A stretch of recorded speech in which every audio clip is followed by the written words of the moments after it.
छत्तीसगढ़ लोक सेवा आयोग भर्ती घोटाला 2021 अब एक महत्वपूर्ण मोड़ ले चुका है। सीबीआई ने करीब 400 पन्नों की फाइनल चार्जशीट दाखिल कर दी है, जिसमें कुल 29 लोगों को आरोपी बनाया गया है। इस हाई प्रोफाइल मामले में सिर्फ सरकारी अधिकारी ही नहीं, बल्कि कोचिंग संचालक और कुछ प्रभावशाली कारोबारी परिवारों के सदस्य भी शामिल हैं। सीबीआई के अनुसार एग्जाम से पहले महासमुंद जिले के बारनवापारा इलाके में एक होटल पहुंचा था पेपर। संदिग्ध अभ्यर्थियों को परीक्षा से पहले टारगेटेड तैयारी कराई गई।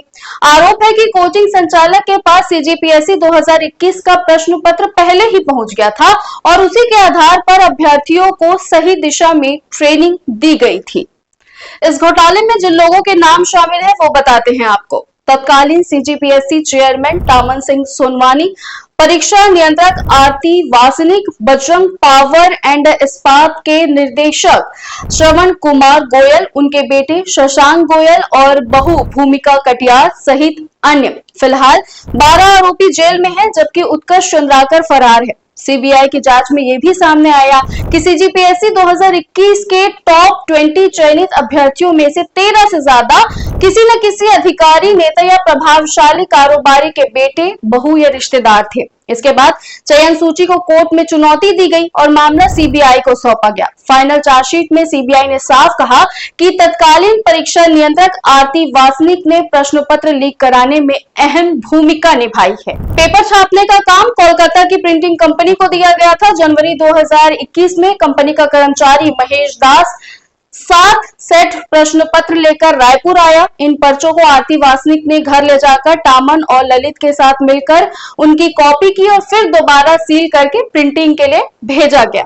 सीबीआई का दावा है कि पूरे मामले में आंतरिक मिलीभगत और प्रशासनिक रसूख का खेल सामने आया है। योग्य अभ्यर्थियों को दरकिनार कर राजनीतिक और प्रशासनिक परिवारों के उम्मीदवारों को लाभ पहुंचाया गया।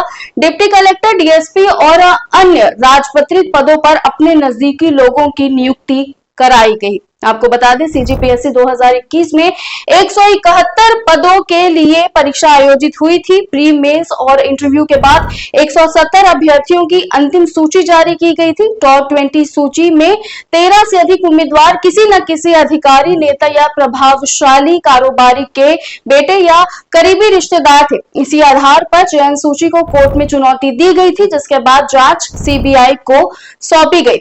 मामले में जल्द ही ट्रायल शुरू होने की संभावना है। सीबीआई ने इस घोटाले को लेकर स्पष्ट संकेत दिया है कि किसी भी हालत में न्याय से कोई समझौता नहीं होगा।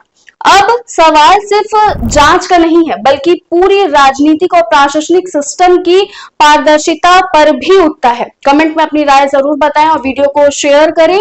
और ऐसे ही अपडेट्स के लिए मैम छत्तीसगढ़ को सब्सक्राइब करना ना भूलें।